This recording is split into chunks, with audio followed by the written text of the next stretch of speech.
Hey everybody, welcome to another episode of Me, Myself, and I'm Joey G, Bad Bussy, whatever you want to call me at this point, as long as you follow, subscribe, and support.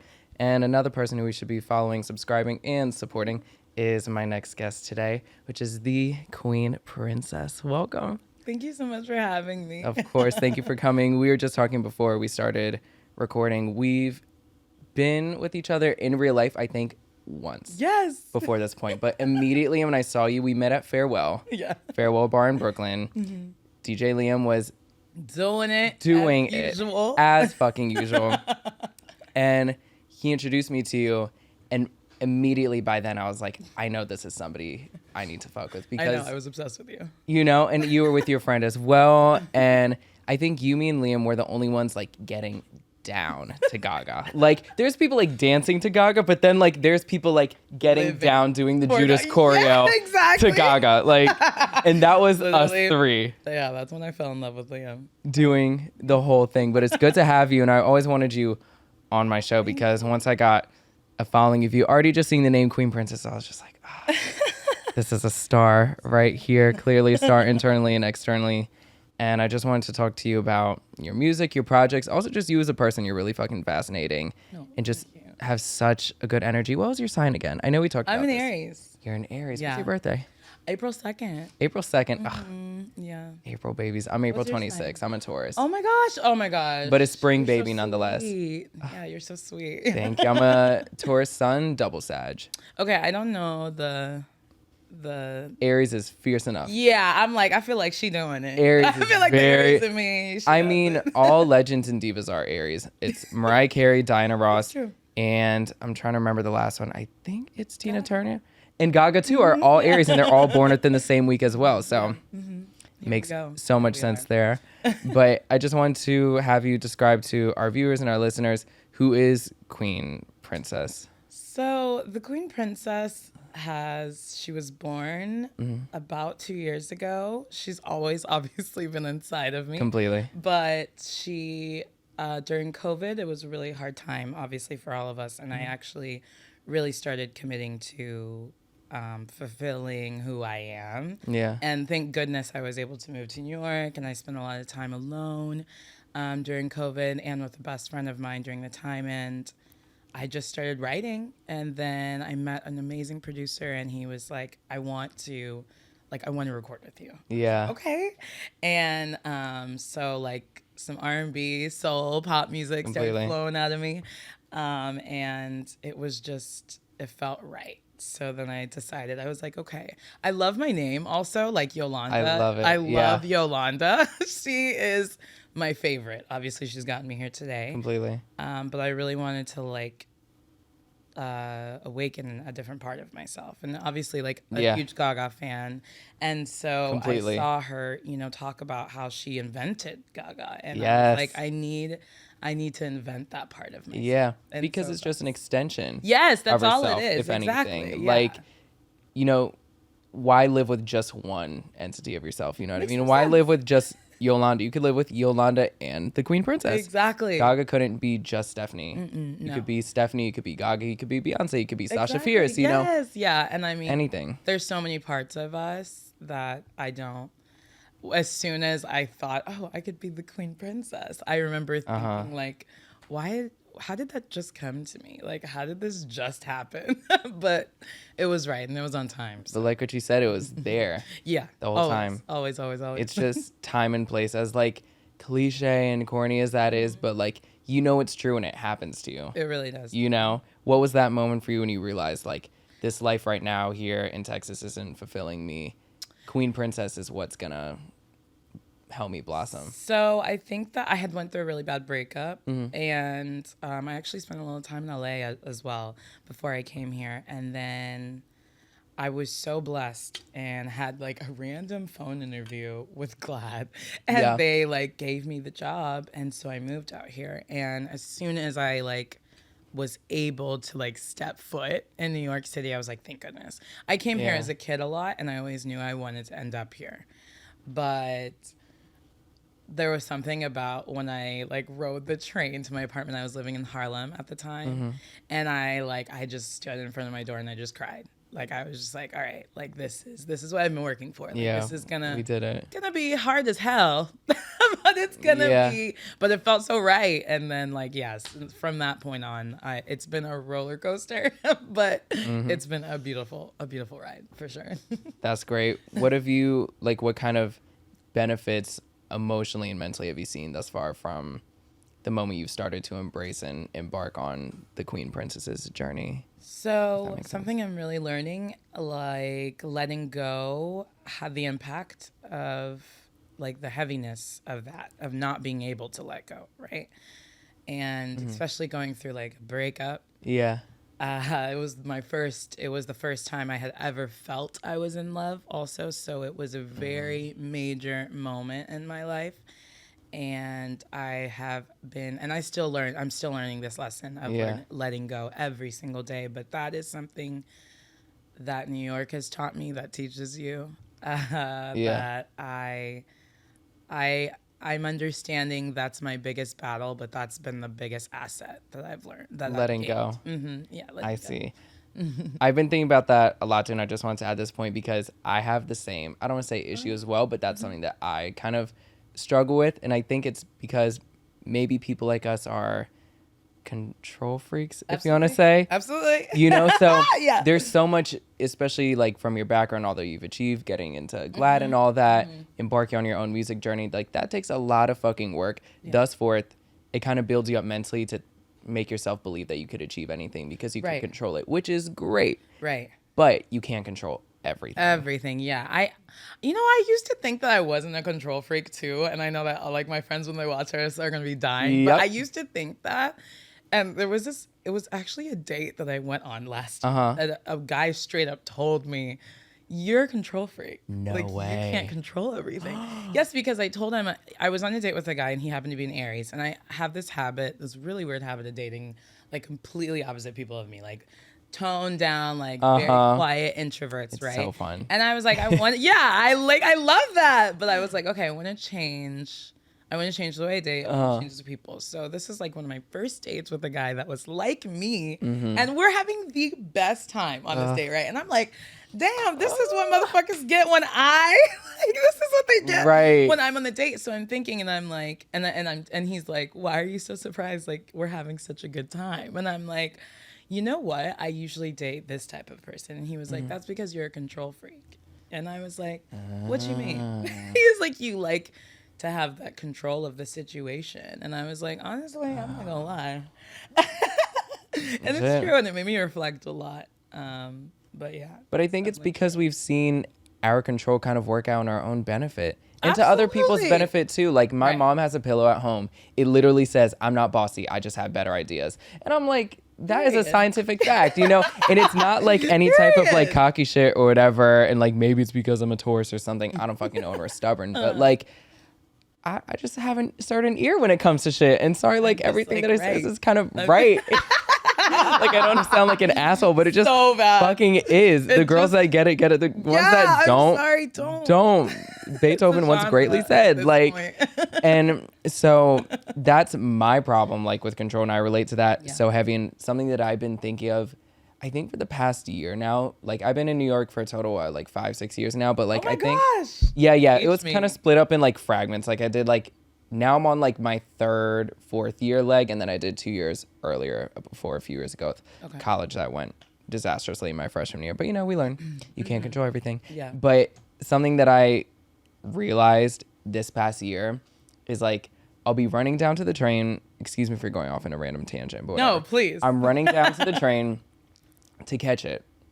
And why am I gonna fucking run down the steps, do the whole commotion when I know there's gonna be another train fucking coming? Yes, absolutely. You know, it's always like the moment your foot steps on the platform, the train that you were just about to get in, the doors close, doors are now closing, and it goes away. But then I look around and I look for the fucking sign, and okay, Uptown A train is coming in. Yeah, it's coming. 2 minutes. It's gonna be there. It's absolutely. You know, I couldn't control this fucking train. Forgive me, God. You know, like I will be fucking okay. And so I just wanted to say it because that's something that I've been thinking of lately. Yeah. To kind of teach myself and use as literally a daily example because I see it every fucking day because I have flat foot and walking through West 4th isn't too easy. Yeah. And I think about that every fucking day. But yeah, control is wild. It is. And also it teaches you patience, because like Yes. I'm not a fast walker, and I'll never be a fast walker. Like I take everything at my own pace, and I take that very seriously. Okay. Like, I do. I get and that. so of course we live in New York City, and everyone's running circles around me, you know. And you hang around Exactly. and they are walking, okay? walking. Even the shortest motherfuckers be running. And so I've just really learned how patient I am. Yeah. I'm very patient with myself. I'm patient with others, and I take my time. That helps with letting go a lot. Yeah. I think, and I used to say this before, I think I'm tolerant. I'm impatient though. I'm very tolerant. Like I could take up a lot, like work and shit, and just people being annoying. I could hold in so much, and that's cool. But patience, don't think I have, and I'm trying to learn that. But I think How? patience is tied to control. Yeah. You know, like True, it is. I mean, yeah. like I don't want to wait for this train, because if I could control it, I would have Already. made that first train that I wanted to get on. You know, but that's one thing I'm working on. But Amen. We all are. you know, but I wanted to talk about this point that you included in some stuff you were sending me before we were booking your interview, and you were talking about how you yourself as an artist, your music, and just you overall right now, like you've been made by your quote beautiful trauma. I love the word beautiful trauma. It reminds me, I think there's like a fucking like Pink album in recent years called like My Beautiful Tragedy or something like that. It's like the more recent one. Like it's a very like mommy auntie era album, but like I love that title. Yeah. And I just want to ask, like, what were those beautifully traumatic experiences, and do you think like you could have been here now without them? How do they fuel you as an artist? Do you think artists can survive or live as artists without those experiences? I think life is made up of many beautiful experiences. Trauma is defined differently for everyone. Yeah.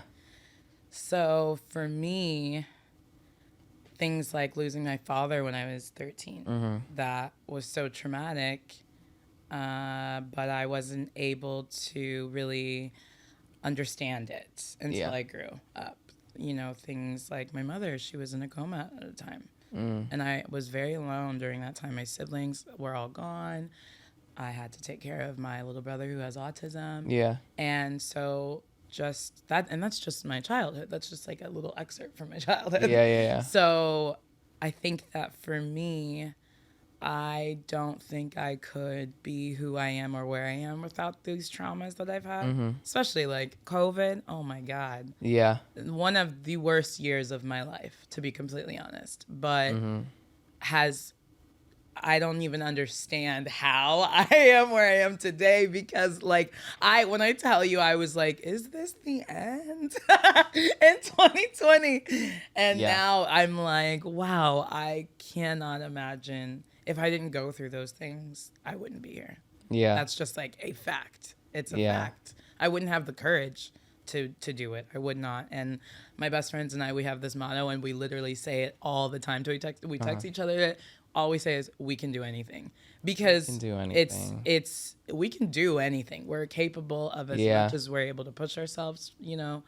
And so I personally don't think that I could be. I think that there are artists that certain things happen to them and have traumas that they don't understand, that they start to really, once they put it into their art, that's when it's there. That's when it blossoms. Yeah.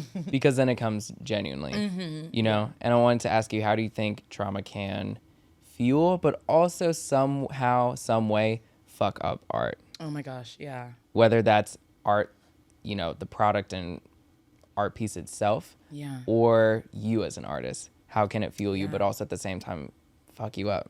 Yeah, I never knew how to use my trauma until the last 2 years. I'm not even gonna lie. Like I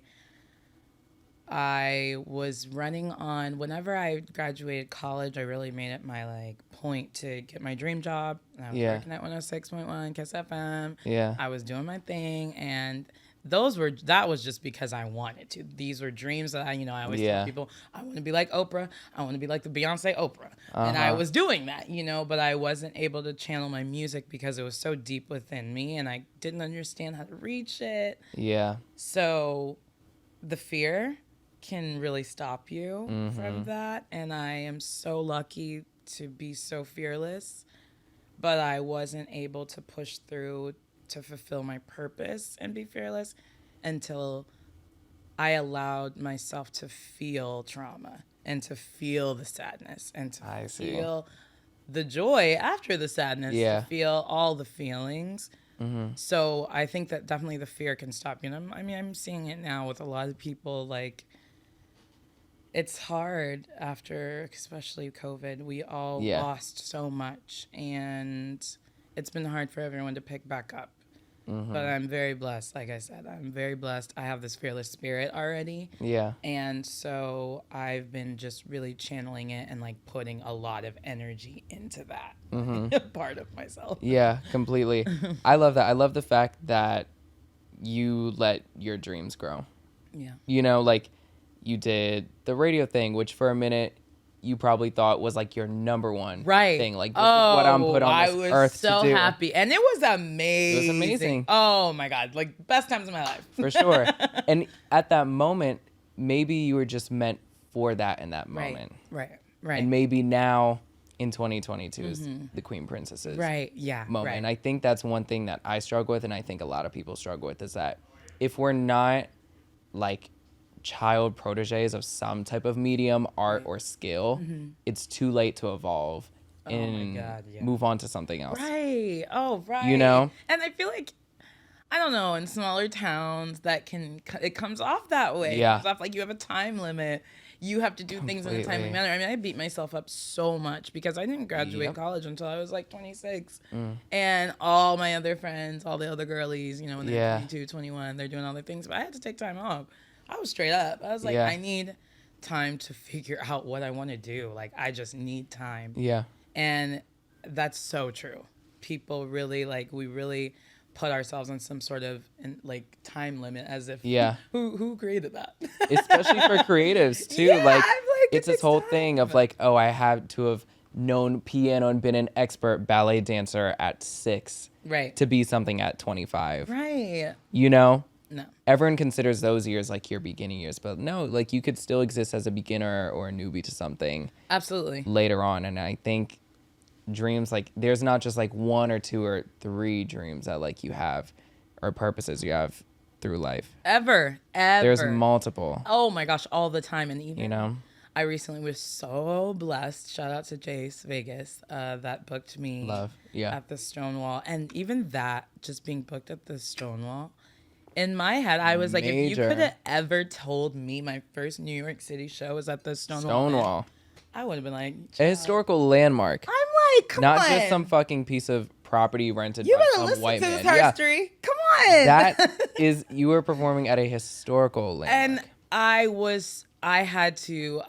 mean, so much gratitude. I mean, I had to really step back and say to myself, Queen, you had to grow to this. This is what you've been growing for. Yeah. This is what you've been waiting for. Mm-hmm. And I am a patient person, but I have been so unpatient with myself. Yeah. Impatient with myself. Like, so I'm so hard on myself. Yeah. And to have that experience showed me so much. Mm-hmm. I instantly was like, all right, there is no timeline. We're all growing. We're all doing what we got to do. And it's going to happen when it's supposed to. And that's the thing. For you to make it to where you are performing at Stonewall and everything, you needed everything else that came before that. Every single thing. You know, including your whole journey in radio too. Mm-hmm, mm-hmm. And sometimes we think those 2 different avenues like can't collide and you can't learn. No, you can learn from anything. It's just like our life, how I see it, is one book. It's one book that's sitting on the table, but it's multiple chapters. Absolutely. Each chapter could be different, but it's still one book. Mm-hmm. You know, I did drag back when I went to school in Miami. Yeah, I was everything. Oh my gosh. Everything. I bet. Everything. And I moved here to New York to pursue drag originally, but then I got started at the Breakfast Club and everything, and it had to take a backseat, which like, at first I was like, fuck, like I can't do drag, da-da-da. But then I took it as like, okay, no, maybe like it's time for that to take a backseat. And this is my calling at this moment. Right, exactly. You know, granted, right now. Exactly. And I still, when I was at the Breakfast Club, believe it or not, there were things that like I was able to do swimmingly at the show because I learned it from drag. Right. You know, call time, such and such, this and that. It's still Right. entertainment. Oh my It's gosh, still a part of right. the industry. Absolutely, absolutely, You know? absolutely. Mm-hmm. And it just shows that any of those different avenues you could learn from. Yeah, absolutely. And apply to. It could be a different dream. It could be a different goal. It could be a bigger goal. Yeah, but it's all, if it's supposed to be for you, then it's going to align with you. Yeah. How do you remind yourself that though? Because when we're seeing the hard work show, you know, and we're reaping all that success, it's easy to be in that like headspace. But when you're having your hardest day though, and when you're feeling your most impatient or unsure, how do you remind yourself that? I still need to learn, child. Yeah. And that's fucking valid. I don't think we're ever gonna completely master it. Yeah, it's hard. People wouldn't think that I like get depressed and stuff, but I'm like a very sad girl. Same. Look at us smiling. Like, actually, I completely. One thing though I will say is that I always knew I'm very, very lucky. Yeah. I always knew since I was little that I used to, whenever my parents would ask me, what do you want to be when you grow up? I would say, I want to talk like Oprah, right? So they introduced me like to Oprah and all the things. And then I also always knew I wanted to sing. So these two things were rooted in me. And I'm very lucky because I knew that these things would align. So for me, I don't have a plan B. Yeah. And I love that I don't have a plan B. I remind myself, girl, this is what you're doing. What else you gonna go do? Yeah. Because you know what plan B low-key is?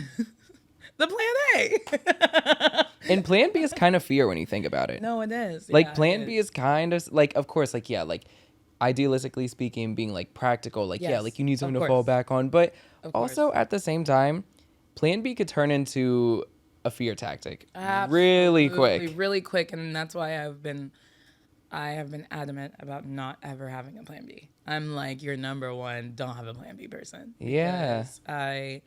I've honestly never had one. I've never had one that's worked out for me really well. So I just remind myself, this is what you're made for. Yeah, because I think for creatives and like people like us, especially at a young age, you kind of know when you have something different. You know when you stand apart from other people, whether like they tell you it straight up or like you could just see it or just something. It's sometimes something you know internally. Yeah, absolutely. But I think it takes a lifetime to figure out exactly what it is. But I think that's what life is for, to kind of explore where that falls into. Like radio, you explored yourself there and you stood out and you brought what you brought to radio, just like what you're doing now in music. You're bringing yourself to music. You're bringing yourself to Stonewall and to, you know, like the queer art scene essentially. Yeah. Too. I'm so excited. You know? I'm so excited. It's a dream. I wanted to make music as soon as I started to make music, my own music, because I always have performed my whole life. So, but I've never been able to like write. And so now it feels so right. It feels so right. And I'm happy to have such a community. Brooklyn, everyone in Brooklyn has been so beautiful. Good. And I'm like, it's exactly what Lady Gaga said. Exactly. You find your family and then you can do anything from that point on. Yeah. So that's how I feel for sure. Exactly. She's a huge inspiration of yours. Yeah, for sure. As well. I just want to like fan out over Gaga with you. Yeah, for a minute. I love her. I can't wait to thank her. She has truly changed my life. Like the Monster Ball, I went by myself. You went? I went to all of her shows by myself. I'm about to go see Chromatica in Pennsylvania. The Hershey show. Yeah. I'm trying to go. But but that I used to go to all her shows in Dallas by myself because nobody liked her yet. Also, a lot of my friends were like Christians at the time. So she was the devil at that time. She was the devil at the time. So for me, I was like, luckily my mom was always like, she's very religious, but she was very into my self-expression. Yeah. So being able to see Gaga at the Monster Ball, that was life-changing. I was like, I just remember going home that night and thinking, that's what I want to do. It was at the American Airlines Center, right? It's huge. I don't even know how many people are there. Maybe 10,000, 20,000, I don't know. But I remember thinking, and I was in the pit, of course, it's Little Monsters. Uh-huh. But I remember thinking, how did she make every single person in this room feel seen?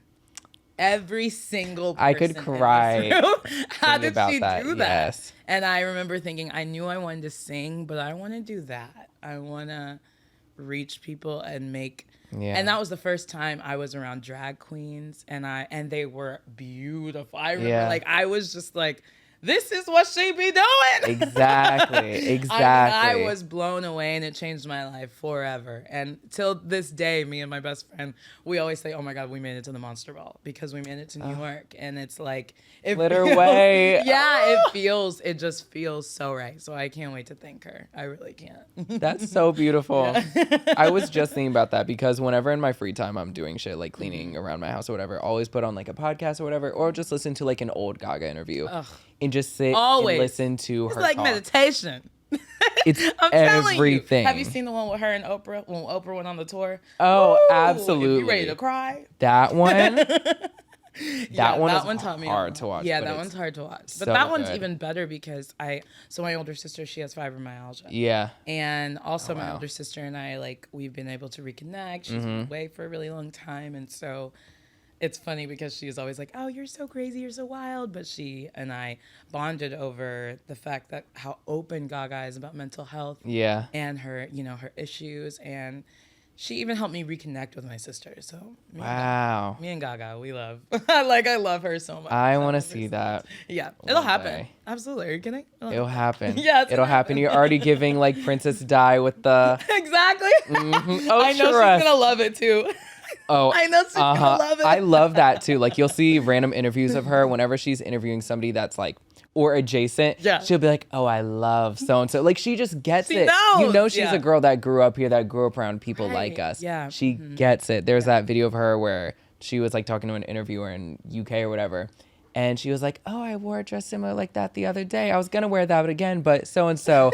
And she was like, it was made by a designer in Barcelona. And the interviewer was like, oh, well, mine is Topshop. And she's like, we love Topshop too. Yeah. And I'm like, a girl's girl. Right, a girl's girl. She's like, Topshop is glamorous too. And I'm like, she just gets it. Yeah. What's your favorite Gaga song and what's one you would want to cover? If she were to if you were to do one with her, oh my God. Your favorite Gaga song or just today, what's the Gaga song that is today, you? Today, my favorite Gaga song. Oh my gosh. A song that I would want to sing with her is Speechless. I was gonna fucking say that. With that song. I was going to say that. I've always been obsessed with that song. And I dream of singing that with her. Yeah.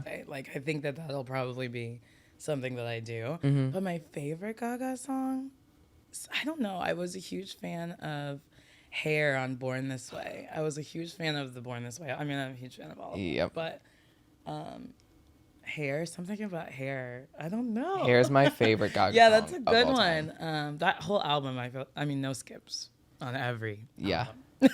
Every album is great, but Born This Way is have the U tatted right here and everything. Oh my God.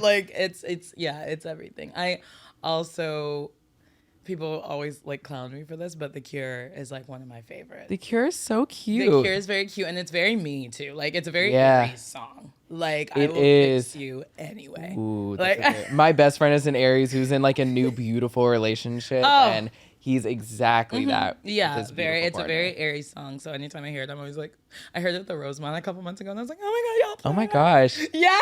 I would lose my mind. I literally was like, you guys play this? It's look at them. I think it was last summer or something. They pulled out Brooklyn Nights at the end of one night at fucking Rosemont. Can't. I started bawling my eyes out. I was gonna say that's crazy. Bawling my eyes out. People are just drunk and everything. Meanwhile, I'm just but it's when you have such an emotional connection to music. I'm that person. I don't care. I'll be in the middle of the club and a certain song comes on. I'm like, me too. Oh yeah, I'm a crier. I'm a crier. I'm a good I love the teary eye person. One thing my eyes will do is get teary eye. When you could cry. Oh, all the time. And tears won't come out, but my eyes will be so full of water and they'll just be sitting there. I'm just I'm that one emoji Bottoms use. We need to go to a Gaga night together. We have Let's to. do that. There's the Gaga boat this week. I know. Let's go. We're going. We fucking. I need to tell Liam to have another Gaga night. We fucking have to. And I wanted to talk about your music too. Yeah. Your new single, Italian Penthouse Perception. Period. Where did that come from? Because when I saw the name straight up, I was just like, whoa, what is this? And maybe that's like what you thought of when making it. But I was just like, I have no idea what the fuck this is going to be about going into it. And that's what I love when it comes to so music. Cool. I you know? have not had anyone describe it to me. Really? So that's so cool. I love it. Like, Thank you. It reminds me of like when I saw fucking like a song that stands out to me like that is like Russian Roulette by Rihanna. I remember seeing it for the first time when I was in middle school and I was like, what the fuck is this song going to be about? Yeah, that's so true. And then I listen to it and I don't even hear say the words Russian Roulette Yeah, in it. exactly, And I'm just like, this is a masterpiece. This is genius. You know? So where did like the inspiration for Italian Penthouse Perception come So from? the root of Italian Penthouse Perception came from a very sexy Italian man who Love. lives in a very sexy penthouse. Hot. Love it. Already wet. And I am a serial dater. I'm changing that because I'm looking for my man or woman or whoever. But yeah, so I was seeing this guy and he brought me over to his place. And I was not, he was very, he was giving very fine Italian man. Tatted, like head to toe, was wearing like a suit low-key on our first date. So I was like, okay, I'm very into this. But I didn't expect this to be the date. Like I don't know. I didn't have any expectations really. So I went over to his place one night and it was this gorgeous penthouse. And it had like black marble. I had never been in a penthouse. It was in New York? Yeah, it was in Lower East. I'll be looking at his apartment all the time. I'm that person. I'll be like, IPP. I'd be like, this is a stop. Right, yeah. I'll be That's like, me on the train every day. We're not together, but this is a stop. Exactly. And so, yeah. And I was intimidated by him. I'm never intimidated by men, okay? I'm usually not intimidated by anyone. Yeah. There was something about him. He asked me what I wanted. And I was like, unsure how to answer. I was like, this was a man, and I like to date older dudes. And so I was very turned on by it, but also so interested in the fact that I didn't know how to answer. Yeah. So as soon as I went home, I wrote that song. And I felt like, I was like, wow, my perception has changed. Why don't I know what I want? That's never happened to me. And so I just wrote the song, and because and the lyrics are exactly how the night went. Let me tell you, okay? Yeah. And it was beautiful. But then I went on this amazing ayahuasca trip recently, and one of the questions I had was, am I fulfilling my purpose? That was like a huge thing for me because I feel like I am right now, but I just wanted to hear it from God's ears herself. Yeah, I wanted her to say it to me. And she really gave me clarity. And as soon as I felt gratitude and clarity, I started singing the song. And I realized that it was about my experience with ayahuasca and having my perception changed because I realized that I'm doing what I'm supposed to. And that's why I say in the song, what's my identity? Yep. And so the song is so much bigger than I thought it was. Yeah. And I remember even asking my best friend Paris, I was like, girl, you know what I didn't even think of? Like right before I pay for it to go on Spotify. I was like, girl, I didn't even think about the fact that, are people going to like this song? And she was like, what do you mean? Fuck it. And I was like, I wrote this song for me only. I love that. And she was like, oh, then everyone's going to love it. And it's been true. I'm so happy. Like the response has been wonderful. Completely. But it truly, I wrote it and the song is so much bigger. It means so much more. But I can see it like on the world tour in like 10 years. Like when I'm like Gaga and I can see it. It makes so much sense. Yeah, completely. So yeah. That's like the OG hit for like the exactly. real fans. Yeah. Like, that's your glitter and grease moment. Fans. Yeah. Exactly. For the girls I'll be like, that were come there. on, super fans. What's my identity? Third number in. That would be a cute name for like a tour or even the album. That's true. That's true. No, that's true. I know. I was thinking about that actually because I've come into my identity so much, and just singing the song, even at the Stonewall, I was just like singing it, and I was like, this feels like I've already lived this. It feels so right. Yeah, it feels so right. Because that moment before was already being lived. It was just in the future. Right. And then you just had to meet it. Exactly. It's so crazy. It's so crazy how aligned things are if you really pay attention and open your eyes and be open to everything. That's what it is. Everything. I like, and it's genuinely like for real inspiring how you let yourself open yourself to those possibilities and those opportunities, and you really don't let fear get in the way. You just do them because it's easier said than done. Like everyone's just like, oh my gosh, you're in the city, like you could do anything, like you put your mind to. Sometimes it's fucking scary. Also, when you have 24 hours in a day, it's hard to do everything at once. It really is. It's hard. And you want to do it all. And you want to. Yeah, you can't. Exactly. But once you start to, day by day, you start to see, you know, with you and performing, getting into music, you're like, oh wait, maybe I should be in this space more often. Maybe this space is for me. Right. And then you have moments at Stonewall where you almost meet up finally in real life with like your destiny, as if it was like a mutual you've known online for years. It really does. It's like, oh, we've known each other for a minute, but now we're actually meeting in person and we click. It's surreal. Whenever I did ayahuasca, the first thing I remember when I passed through the realm, because I felt like and even in Penthouse Perception, I say that on another realm. I really felt like I passed through it. And the first thing I said was, I've never been here. And I heard the higher power say, you've been here. That's why you're just returning. Where was here exactly? It was in this, it's so weird to describe it, but it's within this world, but it's bigger. It's where God is, where your purpose is, where you're meant to be, that place. And you can't just get there, obviously, organically. That's why, you know, some people do smoke. Yeah, completely. You know, whatever. But yeah, I say it's where we're meant to be. It sounds like where your soul just exists. Yeah, exactly. Yeah, like where your soul is. The root of you minus, you know, the exterior, minus politics, minus all the other factors that are literally just accessories in life. Absolutely. It's where you are. Meeting you know your soul, and God said, no, girl, you've been here, girl. Don't act like that. Wow. So, like, okay. Do you think you revisit that space, that here space, when you're in your element and performing? Because I think maybe that's just a reflection of another home for you. Right. Yeah. You know, like our souls belong to that home up there, wherever that is. But also, we get pieces of that when we're in our element, when you are performing, when you're in the studio, when you're making music. Right. It feels like that.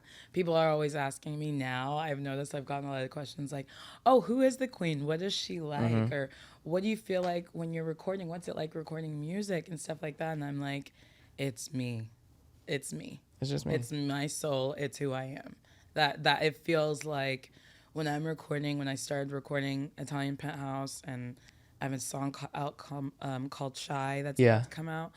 And every time I would record, when I walked away, I was like, gosh, it's like I'm in another world when I do that. Wow. Yeah, it's like things come out of me that I'm like, what? That's your zone, though. You know? That's what I'm supposed to be. Yeah, it's where and who. Yeah, that's when you know somebody is genuinely where they are, when you could feel it off of them. Yeah. You know, like when you left the Monster Ball and you were just like, oh my gosh, how do I feel so celebrated of myself and everyone else around me by this lady just up here performing. Exactly. Yeah, exactly. You know? Oh, the Monster Ball. Oh, I know. I could cry every time. Did you get to go to the Monster Ball? No, I was like, it was 2010 she toured it, so I was, I was in like middle school. You're a young baby. But I followed that whole thing online. I followed it since it was the Fame Ball, and I wanted to go to the Fame Ball so bad. When it was like the theater arrangement, she did pick against and everything. I wish I saw the Fame Ball. I wish. That one interlude, now this is just me standing up, but that one interlude made me know where she's getting like the tattoo on her back. Oh. I think about that every day, that I want that just hung up in my fucking living room, just playing on a digital screen on repeat. It's just the most beautiful thing I've ever seen. But no, I wasn't able to go to that. My first time seeing Gaga live was the Art Rave. Ooh, that's a good one. I know, it's good. I wanted to go to Born This Way Ball though, as everyone did. I know, yeah, everybody. But the Art Rave is fun. She was in such a fun like era. And She also is kind of like in a quarter life crisis-esque type of era, which I found really like vulnerable and freeing of her. Like she was struggling, but that's what art pop was. Art pop is rage. Like that's a wild ass album at its core. It feels like Chromatica. Like it feels it I agree. has that same vibe to where you can hear that she was struggling. Yeah. I love her for that too. She can really like create beauty through that pain. Yeah. I'm like, what kind of monster is this? Yeah, literally. Her music is very like pain rooted. Her and Tovlo are two people I always think about. Oh my gosh, I love Tovlo. Okay, I just saw Tovlo for Coachella. Oh my God. And I was so surprised. She's fucking excellent. She was fire. I really like her. Her music is great. Yeah, she's fun. And I like her voice. It's so good. Too. Her voice is great. I love, same thing with her. Like her music is very like rage and anger based, especially seeing that come from women too. Like that's cool because so important. You know, industry standards are used to seeing them talk about love or like happy or with a smile on it. It's like, no, like I want to see Gaga like sing a song like Replay. That's her being basically mad at herself. That it's kind of also mad at her fans in a way for putting her in this like perpetual toxic cycle of just being the Gaga we knew back in 2010 on repeat, essentially. But I love that about her music. I don't even know where I went off with that tangent. But yeah, we went off with, we were talking about Art Rave. Yeah, Art Rave was the first time I saw Gaga. Then I saw her at Joanne in Philly. That was an amazing show. That's like one of my favorite albums in the world. And I don't know why people act like it's not everything. Did you get to see Alaska? She redid. So she did that tour. I wanted to. When I tell you, I experienced Gaga all over. Pretty much, it was insane. Obviously, Alaska can do anything. Wrong. She just did 1989. I know, and she did. I was like, ooh, but that tour, that Joanne tour, I knew it was good, but when Alaska revisited it, I was like, oh my gosh, that tour is beautiful. It's so good. Yeah, that album it's so is good. Everything. And writing about death like that, that's something I'm still trying to conquer. Yeah. I want to write about my experience losing my father. And that album has been the perfect source for me. And so I'm excited. I've been slowly writing those things, but I'm like, geez, even Meg Thee Stallion with Traumazine right now. Completely. Like, it's an art. And talking about her father and her mother. Right. Yeah. I'm like, it's an art to be able to talk about this in an art, like in a music form and deliver it that way. I only pray I can do these things too. How do you think your ayahuasca journey, because I definitely wanted to ask you about that, because I saw you post on your Instagram back when you did it, and I was like, oh my gosh, somebody I know has tried it. How was that journey? What made you want to set out to take that journey, and how did it also help you explore those feelings of losing your father? And so I have always wanted to since I learned what it was. And my oldest sister, she as well did. And she's been to war and she's had a lot of difficulties as well. So we got together and we were like, all right, we need a breakthrough. Yeah. Especially because I knew I had a feeling about this year. I knew that this was the year I was going to commit. I knew this was the year that I was going to fulfill all of my dreams, and I knew I wanted to contact my father and just feel that love because he was a huge cheerleader for me. And so once I did ayahuasca, once I set out to do it, you got to set your intentions. And you got to make sure that you are in the right headspace. And so for the good part of the beginning of this year, I've been taking a lot of time. I meditate every day. That's just something I already do, but even more intentional. I've been even more intentional about my peace this year. And so it was perfect. So doing it was really hard. They tell you to brace yourself and to be able to face yourself. And I was so filled with gratitude because of the experience, being able to reconnect with my older sister. We had never even been on a trip together before. So that's crazy. Yeah, it was just such a huge thing for us. And I was able to connect with my father and understand things that happened when he passed away that I didn't understand, that I didn't realize I needed to understand to break through. and to be able to let go of the trauma. And Yeah. it was like the most eye-opening and transformative experience of my life, for sure. What was that wall that you might have hit or met that made you look and be like, okay, I need a breakthrough? I didn't want to. I had recorded a lot of music last year. I recorded a lot of music last year, and I didn't want to release it. And I was like, why not? Why not? And Yeah. I couldn't answer. I couldn't give myself the answer. I could not figure out. I was so happy about it. Yeah. I was so proud of myself. I recorded a time in Penthouse last summer. Like, Yeah. I was so proud of myself, but I was so terrified. And that's the first time that I was like, I'm scared. Gosh. Oh, but you gotta. Yeah. I was like, I'm scared. I'm scared. Yeah. And I think I was scared. Now I know why I was scared. I can see it. Because this is where I'm supposed to be, but I needed to speak with my father, and I needed to say goodbye, and I needed to reflect on who I've been, and I needed that. And I just didn't realize it, and I wasn't able to say it to myself until I did ayahuasca. I see. What was the message that your father communicated to you? How did that message relate to you pursuing music, and what kind of green light to you did he give that made you be like, I'm ready now to release this music? So with his passing, it was very sudden. And so I never got to say goodbye. Yeah. And that's why I can never let go of anything. And I didn't know that. Yeah. I honestly, to be completely honest, I had no idea that not being able to say goodbye to him did that to me. It made me hold on to things that I didn't need to hold on to. It made me see myself in a way like I wasn't as valuable. Like, I would try and prove myself because I didn't want to let anything go. Yeah, right? completely. So, excuse me.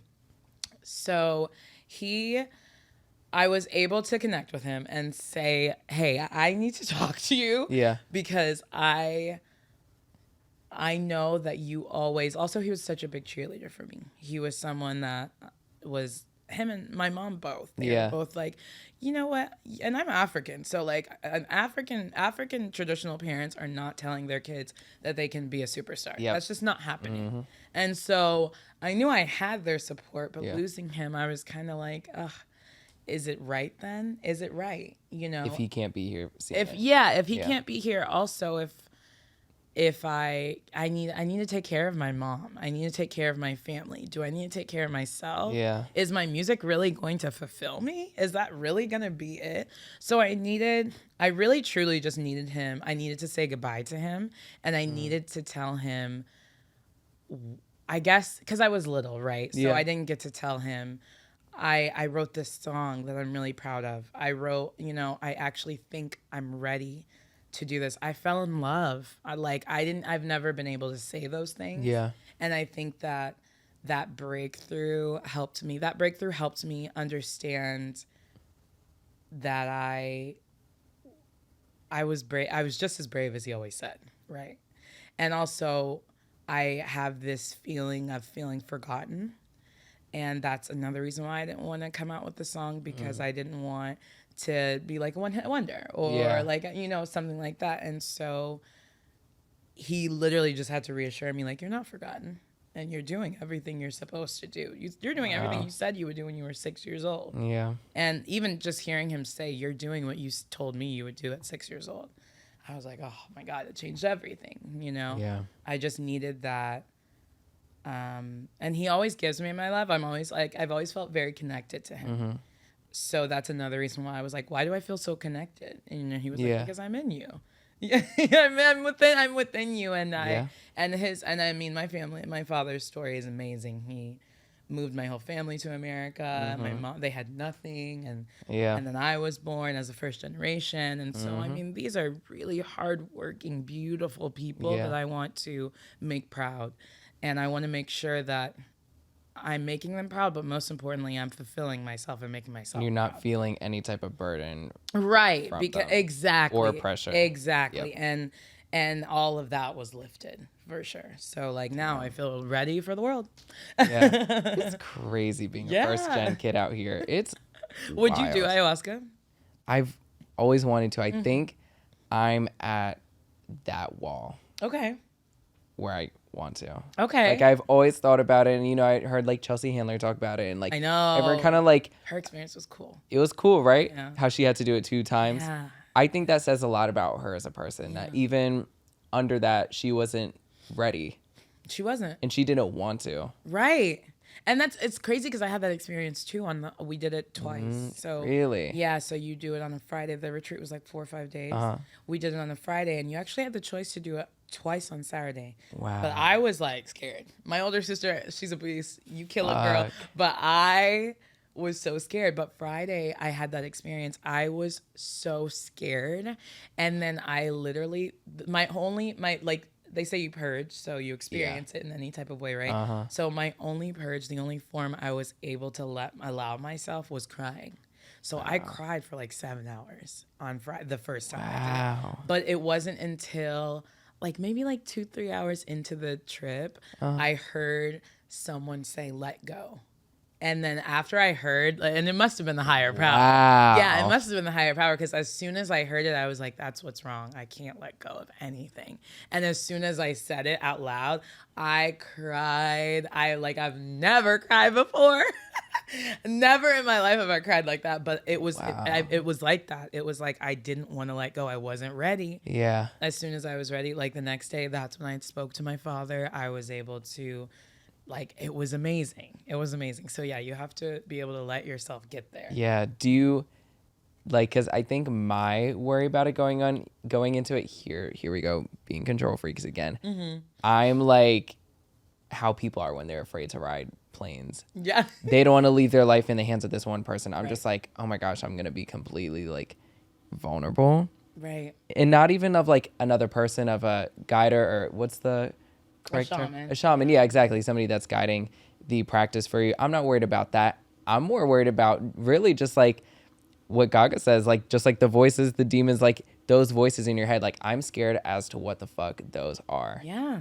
You know, I know, which is I the whole know. point, essentially. I know, but there were it's people there that said that too, that they, because they, you were in little groups. So, Yeah. I didn't do it with my sister because I knew I'd be too distracted because I worry about her. So, but in my group, there were some fascinating stories. People that had done ayahuasca maybe 10 times, Wow. but they didn't even trip till the 5th because they weren't ready. Or there was another woman that she said she was the happiest she had ever been until she did ayahuasca because she saw things she didn't understand. She heard things. She said it was the scariest experience of her entire life.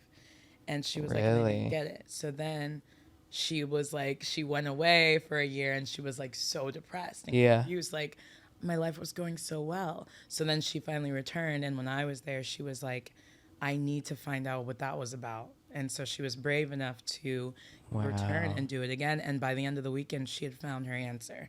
So I completely get that. Like it can be anything. You never know. You never know what's capable. And I was scared too. I was like, girl, if I see some demons, it's girl, fucking scary. Like it's I was terrified. scary. But I was very happy to find out that everything is within you. You already know. You already know what it is. So you just need that push. So, yeah. I would tell anybody to do ayahuasca. I'm really going to consider doing that last point that you made, everything being in ourselves. I think those, if anything, are kind of the voices that I'm scared of going into it. Yeah. Mm-hmm. It's just, which is simply just the truth. Yeah. Which we're scared of, like I know, of course, say like I go try it, I'm going to be fulfilled and everything will change. But just like with you, it's stuff where you knew about it. Of course. That was God's whole message to you. Literally. She was like, I'm just here to remind you this a little bit louder. Yeah. Yeah. Mm-hmm. And I know that's what I'm going to get from it, but I'm scared of it because, because then after that, it's like, okay, well, I'm going to have to go and pursue that truth after it. Oh, and that is the scary It's stuff. scary. It's scary. That's what I'm living right now. And it's like, that's also why I was like, when I return, I have to do it. you can't slack because you're gonna have that voice in your head like, girl, you went through all that. Because I mean, also the process of ayahuasca is like gross. You're like fucking vomiting, you're vomiting, and it's like. Is there somebody that like helps assist with that? Yeah. Okay, I was gonna say like you're never dealing with like good. like I never at all had to deal with any of that. Good. But that is like you put yourself through. You're exhausted after it because you're putting yourself through so much. It's like I can't let myself slip after that. After that, you can't. That's so I think it'll really help you for sure. Fuck, I'll give you the number. Please. Yeah, I'll give you the number. Please, I really want to it's cool. try it because I feel like I'm at like that point where like I'm fulfilled to a certain extent, but I don't want to have to raise my inflection at the end of the word fulfillment or being fulfilled. I want to be able to say I'm fulfilled right now and not like I guess I am. Right. You know, like I'm touching it. Like this whole thing, like I'm touching it. Like I'm, and this is beautiful. Working. Right. Yeah. And I love it. But I know there's that old song. I think it's by that like 2000s artist like Stacy.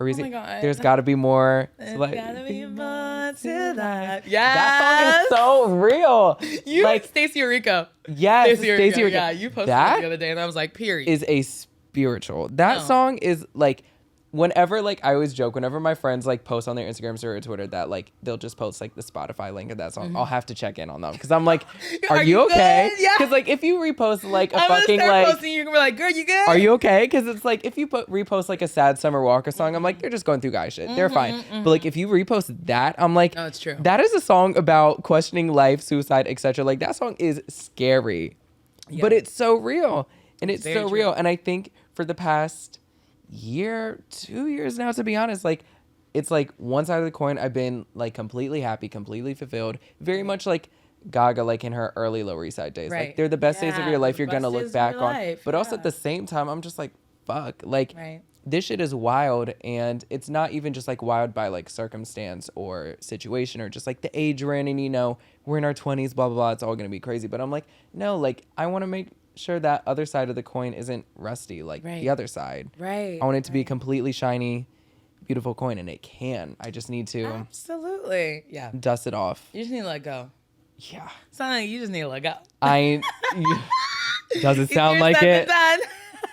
Shit. If there's no episodes for the next 2 months, you guys know where I'm at. Baby's letting go, okay? I'll let you guys all know I'm going on my journey. So yeah, you gotta go on the journey. You have to. I really that's might. Something I like really enjoy about myself. I love to go on the journey.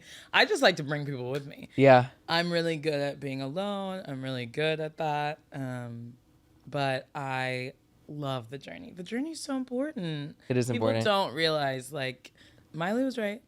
Like, it's the climb. Like, it really is. That's the most beautiful part of it. It really that is. Song? Yeah, also that song. But it really is. It really is about that. And I think, for me, I think that every day, especially living in New York, there's not a day that goes by like meeting Liam, meeting my Brooklyn family. Yeah. It's just like there's not a day that goes by that I'm not like, I'm thankful. And I think that's what it is. And I think we were talking about it before we started recording, like, you know, beyond work, beyond stuff like that, there's things that are more important. Yeah. And that's what it is. I always leave like my weekends, like always Sunday night. I always feel so fulfilled by the end of the weekend because I've seen my friends, I've seen my people, my family, like not even like my blood family, but like my family, our people. And there's something so much more powerful to that. And I think I'm at the point in my life personally where I'm ready to find that level of fulfillment every day. Yeah. Throughout work, career, stuff like that. Like I think that's what real fulfillment is. Right. There's like checking something off of your to-do list for the day. There's feeling productive and there's feeling fulfilled. Yeah, that's like my main goal of life is to feel fulfilled every single day. Because I'm extremely productive. I can't say I'm 100% fulfilled though at the moment. Okay, yeah. Yeah, and that's you know, that's something you have to grow into. Yeah. And I feel like I'm still growing into that every day because yeah, I'd be killing the to-do list. Okay.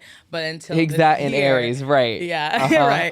But until this year, I was like, I want to kill the to-do list, but I got to do something that I love every day. Yeah. I got to make sure that I'm happy every single day. Something you smile at, like something Yeah, you something that genuinely makes me love. happy, something that is meant for me every day. Yeah, something that puts you at ease. Because, like, yeah, like, you know, things that we love and things that we're fighting for, like, it's going to be hard. It's a journey. But, like, Absolutely. you also, when you become cynical towards it, that's when it's like, is this fulfilling me or just keeping me busy? Right. And you don't want that. You know? Yeah. You don't want that. Yeah. You don't want Another way also, too, that you've been keeping busy also, and it was one of the first things I saw in your bio when I first followed you outside of Farewell, is your Array of Adventures Yeah. Instagram that you have with your sister, correct? Yes, Paris. Paris, yeah. Right. Explain that, because I love this whole concept, especially now when we're talking about fulfillment Yeah. and everything. Her and I, we are not blood sisters. Well, we basically are. Sisters, exactly. But we grew up together, and we always would go on these like adventures together. And it's just like her and I, just like random shit, going to Austin in the middle of the week just to like go party, and no one else was really doing that with us. And so I don't remember when she was born. I don't remember when she was born, but we decided one day, we were like, let's just make a blog about it, because there's no two Black girls that are doing this. Yeah. Just like making it happen on a budget, having a good time, Yeah. fulfilling our dreams. She's a designer and I'm a musician, an artist, and so Yeah. we were like, and also we like go together kind of. Completely. So I we agree. were like, can we like monetize this? So it just started off as honestly her and I going to like influencer events, because you know they have those, you know, like Cultivate as a collective. It's like a women's collective For sure. that has like these events, and they'll have, you know, the panels and they'll have stuff like that. So we were like, oh, so these girls are just telling people what they doing. So from there, like we would just really just feed off of each other's energy, and we're huge fans of Paris Hilton. Yeah. And Kim Kardashian and their friendship, and Nicole Richie. Yeah, we're huge fans of them. And so we love their attitude, their don't care attitude, party, like success. And so we just kind of took it and ran with it, and it's been insane ever since. Like, we have done some crazy things. We've gone to Coachella. She's amazing, and she dresses me and designs, like, and I don't even know how she does it, but she is so sweet, and she makes me look, she even like for my Glad, sure. she designed my red carpet looks. And so we're really just trying to hit every area and make everyone understand that you can do anything. You can 99% of the time you wouldn't believe it, but we won't use money.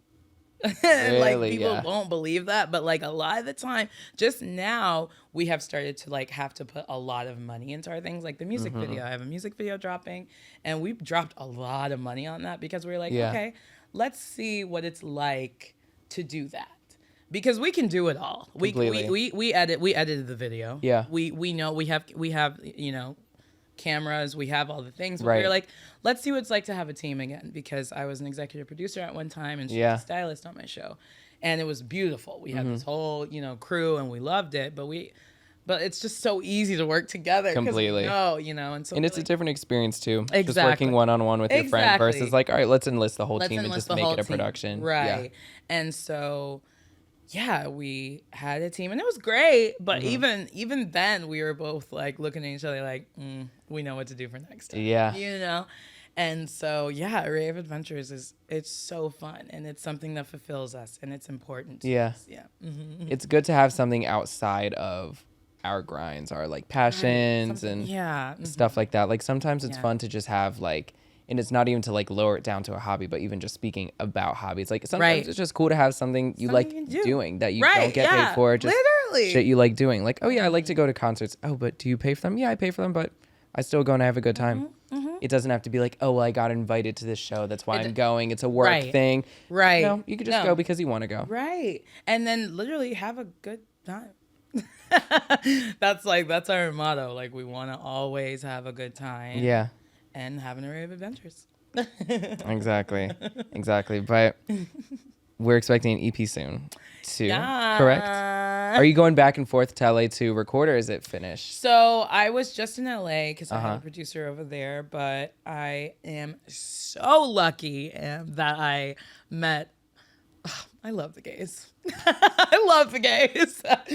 But I'm so lucky I met through partying, honestly. Yeah. Which also people want to knock, and people from back home who want to call me a party girl. Look where the party girl is. Right. Exactly. So, but I met him, and he is amazing. And I've been writing music with him. And so at first I wanted to like create the whole EP thing. But I was nervous because it put a lot of pressure to be like, okay, you're going to have an EP. Okay, is it consistent? Is it, really have to know. So especially for me, I feel like I'm still really learning the queen as a musician. Right? I love that. Yeah. So I'm letting her flow. So I decided for the next year-ish, I'm just going to drop like good ass music.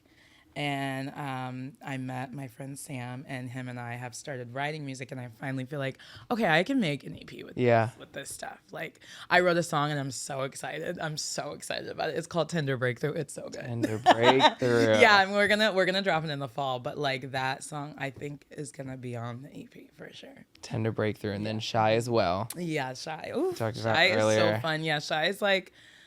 Shy, I really wanted to be I want to be a pop girl. I want to be a pop girl. Yeah. Be a pop girl.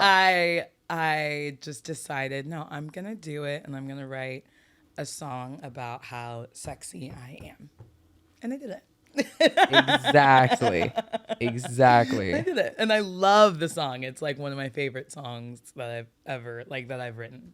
So Shy. Yeah. I love the name. Yeah. It's exciting. I'm like, yeah, and it's like a dance song too, so it's really fun. I think everyone's gonna have a. It'll be going up in Rosemont and everything. Oh, I already Liam know. will be spinning it. I already know Liam's. Your tour DJ already confirmed. Tour DJ. DJ Liam, your tour DJ. Yeah. But yeah, I just wanted to let you have the floor and let everybody know where they could find you and everything. Oh my God, thank you so much. Thank you. This was literally so fun. You're the best. You're the best. Genuinely we have to like do this more. And when the project comes out, when the videos come out, please come by. For sure. Yeah. I'm also going to connect you to hella artists that have come to the show. Yes, please. Already. I know. I saw you had Saint Ahmad on.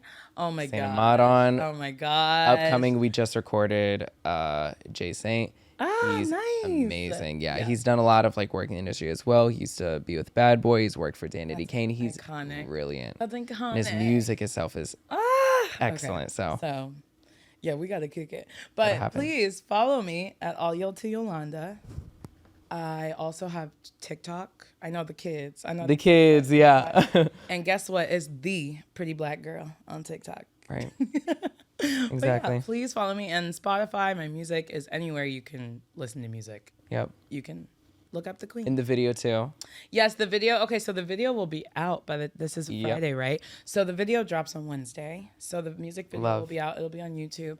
Find it on my page, Array of Adventures page, because also her and I collabed on it. It's going to be a part of a series. Love. So you'll see more information about that. And yeah, on my Insta. Yes, please follow Array of Adventures too.